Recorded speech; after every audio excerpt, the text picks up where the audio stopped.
Voilà, bonjour à chacun et chacune d'entre vous. J'espère que vous êtes en forme. On y est toujours avec la grâce de Dieu. Voilà, même s'il y a des douleurs à gauche et à droite. Ça ne marche pas? Ouais, mais ils m'entendent quand même. Non, vous n'entendez pas?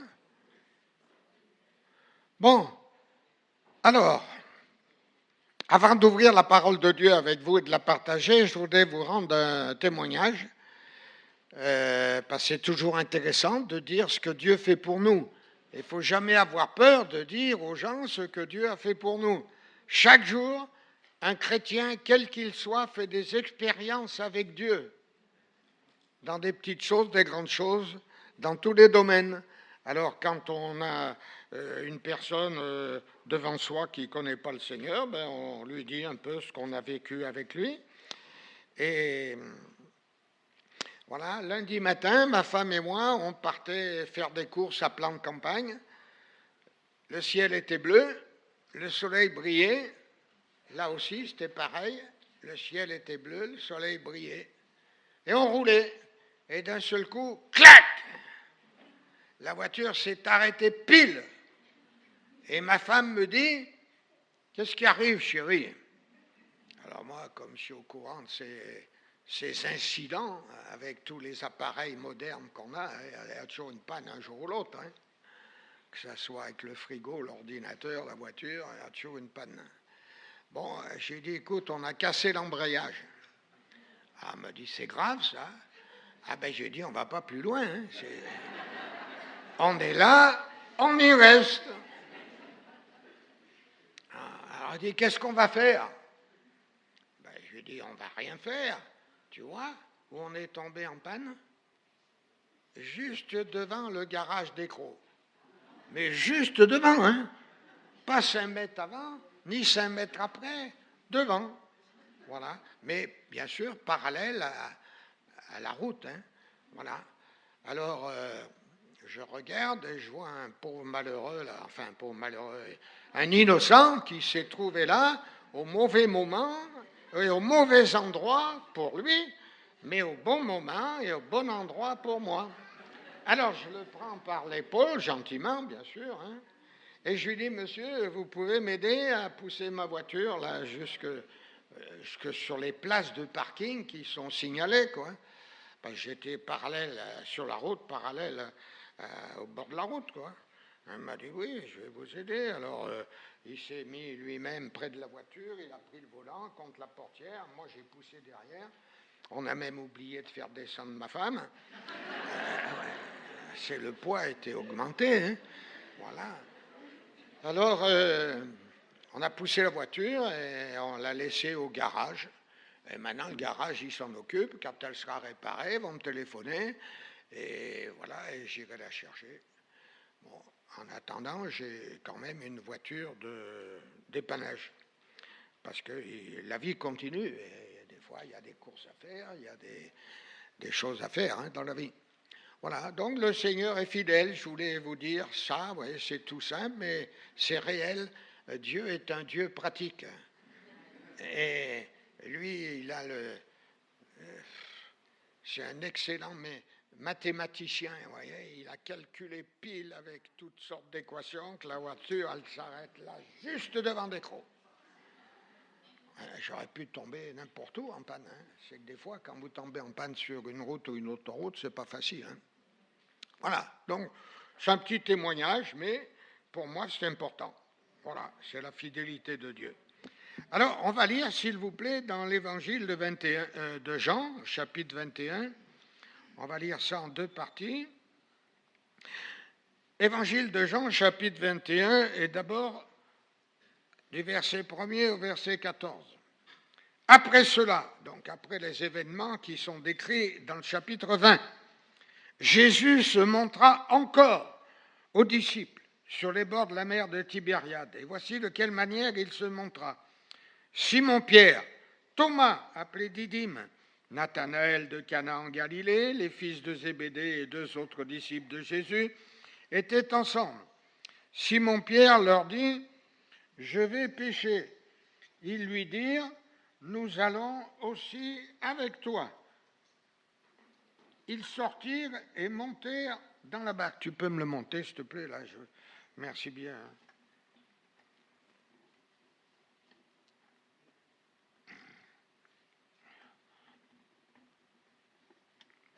Dis donc. Bon, allez, ça va aller, ça va aller, ça va. Merci.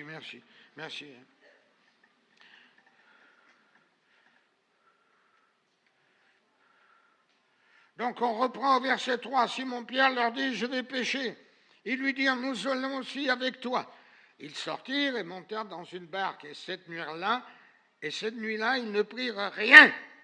Le matin étant venu, Jésus se trouva sur le rivage. Mais les disciples ne savaient pas que c'était Jésus. Jésus leur dit, enfants, n'avez-vous rien à manger? Ils lui répondirent, non. Il leur dit, jetez le filet du côté droit, vous trouverez. Ils le jetèrent et ils ne pouvaient plus le retirer à cause de la grande quantité de poissons. Alors le disciple que Jésus aimait, c'est-à-dire Jean, dit à Pierre, c'est le Seigneur.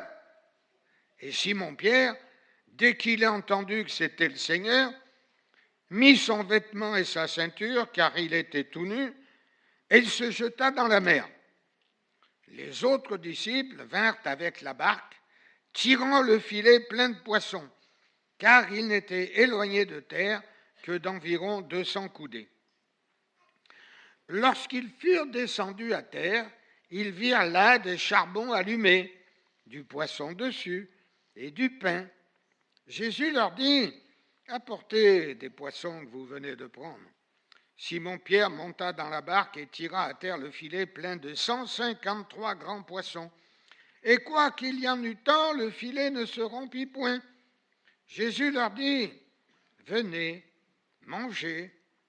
Et aucun des disciples n'osait lui demander, qui es-tu? Sachant que c'était le Seigneur. Jésus s'approcha, prit le pain et leur en donna.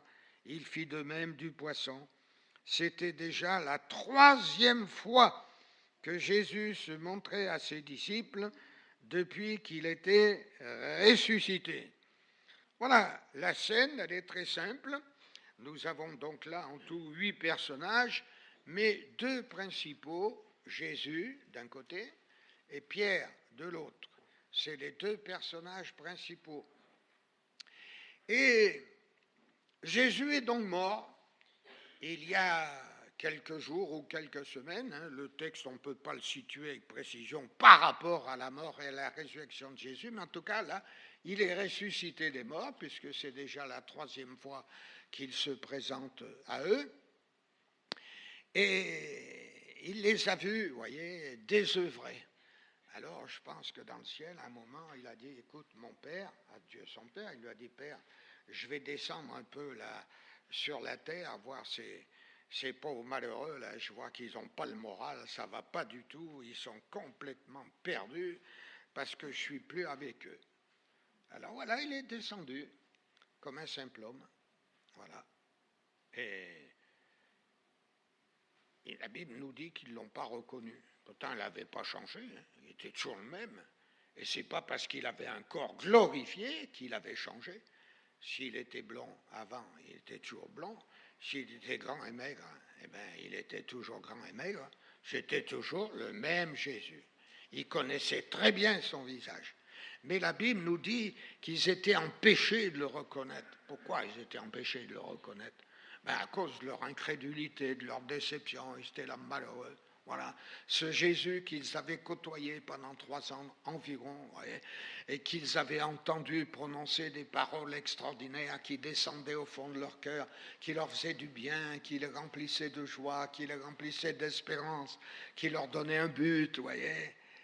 Eh bien, ce Jésus, il avait disparu, il était mort. Ah bon, il était monté au ciel, mais maintenant il n'est plus avec nous. Voilà, c'est ça le problème. Il n'était plus avec eux. C'est ce qu'ils ressentaient, parce que Jésus, lui, ne les avait pas abandonnés. Il a fait une promesse extraordinaire. Voici, je suis avec vous. Tous les jours, jusqu'à la fin du monde. Et la fin du monde n'est pas encore arrivée d'après les renseignements que je possède. Mais le Seigneur est avec nous. Il est avec toi, il est avec moi, jour et nuit, il ne t'abandonne pas. Que le ciel soit bleu, qu'il soit noir comme ce pupitre à cause des nuages, que tu ressentes des souffrances dans ton corps ou que tu sois en pleine forme, le Seigneur est avec toi. Il est avec moi. Et si nous croyons cela de tout notre cœur comme un enfant, j'insiste toujours sur cette notion comme un enfant, eh bien, tu es là dans la paix, dans le repos, tu dis, voilà, Seigneur, je suis sur ton cœur, sur ton sein, je suis dans tes bras, tu es là, tu me gardes, tu me protèges, tu veilles sur moi, tu conduis ma vie, tu diriges tout. Donc, qu'ai-je à craindre? Qu'ai-je à craindre? La maladie? Ben, il sera avec moi. La mort? Ben, je vais au ciel. Que craindre? Voyez, et c'est très important de vivre dans cet état d'esprit en permanence. Voyez, sinon, là, notre âme, elle est tourmentée, on se pose toujours des questions, et ceci, et cela, et pourquoi ci, et pourquoi ça. Ouais. Il n'y a pas de pourquoi. Hein. Il n'y a pas de pourquoi. Il y a un plan. Il y a un destin pour toi. Tu as un destin tracé, mais c'est précis. Voyez, c'est pire que sur une carte. Hein, c'est un itinéraire. Là, tu passes pas là. Et tu fais ci, tu fais ça, et il t'arrive ci, il t'arrive ça. Voilà. Et pour ça, on dit, ben, gloire à Dieu. Donc, je dis, Seigneur, la voiture est en panne. Alors, qu'est-ce qu'on va faire, dit ma femme? Ben, on est devant le garage qui va la réparer, mais on va appeler Europe Assistance qui va nous envoyer quelqu'un, va venir nous chercher. Effectivement, hein, on a appelé. Un quart d'heure après, il y avait un taxi et nous a emmenés directement dans une société qui loue des voitures, parce que mon assurance, elle comporte le prêt d'une voiture en cas de panne. Bon, j'ai signé le contrat, j'ai pris la voiture, on est parti, je l'ai toujours. Et voilà, le Seigneur a pourvu, comme toujours, à tous les besoins. Et ça, il faut qu'on grave là. Et mon Dieu pourvoira à tous vos besoins. Pas à quelques-uns, mais à tous vos besoins. Alors, ils étaient donc là, aussi en panne, parce qu'il n'y avait plus le Seigneur avec eux. Et bien sûr, l'apôtre Pierre, qui était toujours un bout en train, qui était toujours la bouche ouverte, en train de parler à tort et à travers avant la Pentecôte, et je dis bien avant la Pentecôte, parce qu'il y a deux apôtres Pierre, avant la Pentecôte et après la Pentecôte. Et après la Pentecôte, à partir du jour de la Pentecôte, on voit que cet homme qui était toujours un discuteur, qui avait toujours la bouche ouverte pour dire n'importe quoi, eh bien, il est devenu un puissant prédicateur de l'Évangile, un homme rempli du Saint-Esprit, capable d'annoncer la parole de Dieu et de gagner 3000 âmes d'un seul coup le même jour de la Pentecôte, de guérir des malades, de faire des miracles extraordinaires. Voilà, c'était le même homme, l'apôtre Pierre. Mais il y avait eu la Pentecôte, il y avait eu le revêtement du baptême du Saint-Esprit. Et nous avons tous besoin d'être revêtus de la puissance du Saint-Esprit. Si nous voulons que les paroles que nous prononçons, elles portent du fruit dans les cœurs, qu'elles aient un impact, qu'elles fassent réfléchir les gens pour se poser des questions. Et toi qui es là ce matin, si tu n'as pas encore accepté Jésus comme ton sauveur, pose-toi cette question. Qu'est-ce que je fais sur la terre ? Qu'est-ce que je fais sur la terre? Je vais vivre 40 ans, 60 ans, 80 ans, puis je vais mourir. Et après, qu'est-ce qu'il y a après? Après, il y a la mort. Mais la mort, ça, c'est un mot aussi, la mort. C'est un fait, mais c'est un mot. Mais il y a une réalité après la mort. D'abord, la Bible nous dit qu'après la mort vient le jugement. Donc, dès que tu meurs, tu comparais devant le tribunal de Dieu. Et lui décide, en fonction de ta position vis-à-vis de Jésus-Christ et de son sacrifice, il décide de ton sort éternel. Si tu as cru en lui, si tu l'as accepté comme ton sauveur, si tu l'as suivi, servi, alors tu as une place dans le ciel. Parce que Jésus avait dit, je vais au ciel pour vous préparer une place, afin que là où je suis, dans le ciel, vous y soyez aussi. Donc la volonté de Dieu, c'est que nous tous qui sommes là ce matin, sans aucune exception, nous retrouvions un jour Jésus dans le ciel pour nous asseoir à la place qu'il nous aura réservée et choisie en fonction d'un tas de paramètres, mais que lui aura choisi pour nous une place éternelle dans la présence de Dieu. C'est ça qui est important. Ouais. Tout le reste, je répète, c'est secondaire. Alors, Pierre, donc, a reconnu la voix de Jésus et il s'est mis à crier, c'est le Seigneur, c'est le Seigneur. Et Jésus est venu vers eux, vous voyez, parce que ils avaient eu une nuit terrible dans le froid, dans l'humidité, ils n'avaient rien péché. Et Jésus a rempli le filet qui était dans la mer alors qu'il était vide, et il leur a dit, eh bien, tirez le filet. Et ils l'ont ramené à terre, et il y avait cette grande quantité de poissons. Je ne sais pas ce qu'ils en ont fait, mais en tout cas, ça a dû être la plus belle pêche de toute la carrière de l'apôtre Pierre. Voilà. Et ensuite, il nous est dit, à partir du verset 20, on va lire, Pierre s'étant retourné, vit venir après eux le disciple que Jésus aimait, c'est-à-dire l'apôtre Jean, celui qui pendant le souper s'était penché sur la poitrine de Jésus et avait dit, Seigneur, qui est celui qui te livre? En le voyant, Pierre dit à Jésus, et celui-ci, Seigneur, que lui arrivera-t-il? Jésus lui dit, si je veux qu'il demeure jusqu'à ce que je vienne, que t'importe? Toi, suis-moi. Toi, suis-moi. Là-dessus, le bruit courut parmi les frères que ce disciple ne mourrait point. Cependant, Jésus n'avait pas dit à Pierre qu'il ne mourrait point. Mais si je veux qu'il demeure jusqu'à ce que je vienne, que t'importe? C'est ce disciple dont Jean, l'apôtre Jean lui-même, qui rend témoignage de ces choses et qui les a écrites. Et nous savons que son témoignage est vrai.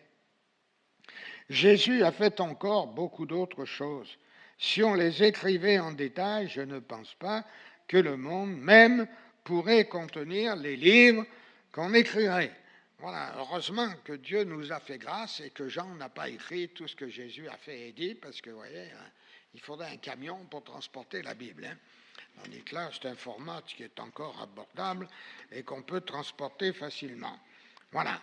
Donc, Jésus a fait encore beaucoup d'autres choses. Et je suis persuadé que dans ta vie, Dieu a fait beaucoup de choses. Même si tu ne le connais pas, Dieu, lui, depuis ta naissance, même depuis ta conception dans le sein de ta mère, Jésus t'a vu. Et Jésus a tissé le chemin de ta vie, le fil de ta vie. Jésus l'a tissé. Il a tout préparé dans les moindres détails. Et parfois, on se dit, voilà, il arrive telle ou telle chose, pourquoi, à quoi ça sert? À quoi ça sert? Ça sert à quelque chose. On ne sait pas pourquoi, nous, parce qu'on ne comprend pas tout, on est limité dans notre intelligence. Mais Dieu, Jésus, lui, il a un plan. Et ce plan, il comporte un tas d'éléments, d'événements, de tours, de contours. Et il y a tout un parcours, vous voyez, par lequel on est obligé de passer. Et si on a cette foi, je répète, cette foi d'enfant, cette foi toute simple, eh bien on dit, voilà, Seigneur, je sais que ce qui m'arrive là aujourd'hui, c'est toi qui l'as voulu. On va me dire, enfin, si vous êtes malade, vous n'allez pas me dire que c'est Dieu qui l'a voulu. Mais oui, c'est Dieu qui l'a voulu. Parce qu'il a quelque chose à t'apprendre. Il a quelque chose à t'enseigner. Vous savez, bon, j'ai été très souvent malade, des choses graves, et j'ai appris beaucoup de choses que je n'aurais pas apprises si je n'avais pas été malade. C'est sûr. Si vous ne vivez pas certains événements, certaines circonstances, ben vous n'apprenez rien dans la vie. Voilà. Et comme l'enfant qui va à l'école, Il faut qu'il apprenne à lire, à écrire. Mais après, il apprend l'histoire, la géographie, il apprend les mathématiques, il apprend un tas de choses. Donc nous, avec Jésus, nous avons un tas de choses à apprendre. Et c'est dans notre vie quotidienne, par les événements que nous vivons, importants ou pas, qui durent longtemps ou pas, que nous sommes formés, façonnés par le Seigneur. Voyez, lui, il nous façonne de cette façon. Et il fait de notre vie, voyez, quelque chose de beau. Voilà. Ma vie, elle est belle aux yeux du Seigneur. Hein? Ma vie, elle est belle aux yeux du Seigneur parce qu'il m'aime, parce qu'il a un plan pour moi, parce qu'il me dirige, sans que je sache toujours pourquoi et comment telle chose ou telle autre arrive. Mais lui, il dirige notre vie. Et nous devons croire cela simplement comme des enfants. Dieu n'est pas là pour nous faire souffrir, il n'est pas là en train de nous passer à la rôtissoire, pas du tout. Mais pour que nous soyons des hommes et des femmes accomplis, eh bien, la souffrance est un des éléments, ce n'est pas le seul, mais la souffrance est un des éléments que Dieu utilise afin de nous façonner et de nous enseigner.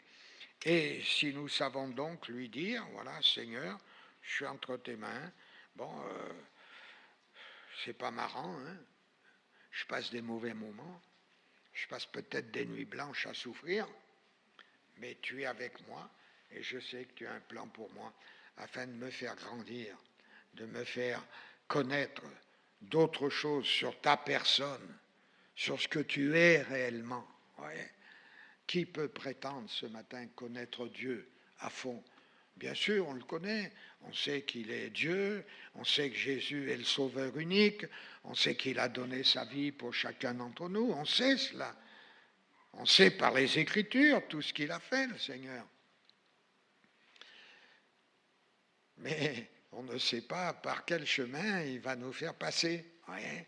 Et dans la mesure où nous lui faisons confiance et où nous lui disons, voilà, Seigneur, je n'ai pas peur, je n'ai aucune crainte, je ne vis pas dans l'inquiétude, je ne me demande pas quelle tuile va encore me tomber sur la tête, non, mais je suis là entre tes mains et je me laisse diriger par toi parce que je sais que ton but, c'est que je te retrouve un jour au ciel. Alléluia. Amen. On va prier le Seigneur. Merci Seigneur pour ta fidélité, ta bonté, ton amour. Merci parce que tu es venu vers nous, toi le premier. Tu nous as parlé, toi le premier. Tu as touché notre cœur. Tu nous as fait comprendre tout ce qui concerne ton royaume, tout ce que nous ignorions sur Dieu, sur toi, sur l'Évangile, sur ce livre merveilleux qui nous fait te connaître. Tu nous as révélé tout cela, Seigneur. Et nous sommes jour après jour au bénéfice de cet amour. Ton amour est permanent. Ta grâce est permanente. Ta protection est permanente. Et je veux te prier ce matin avec ton Église pour les personnes qui au milieu de nous sont là, peut-être, dans le souci, dans la maladie, dans une préoccupation quelconque, et qui sont comme dans un étau, Seigneur. Ils sont là comme prisonniers par cette circonstance. Mais toi, tu leur dis, sois libre. Toi, tu leur dis, marche, lève la tête, regarde vers moi, vers le ciel, regarde vers mon amour, vers ma puissance. Je suis avec toi et je te bénis. Merci, Seigneur, au nom de Jésus, pour tout ton amour et ta fidélité. Amen.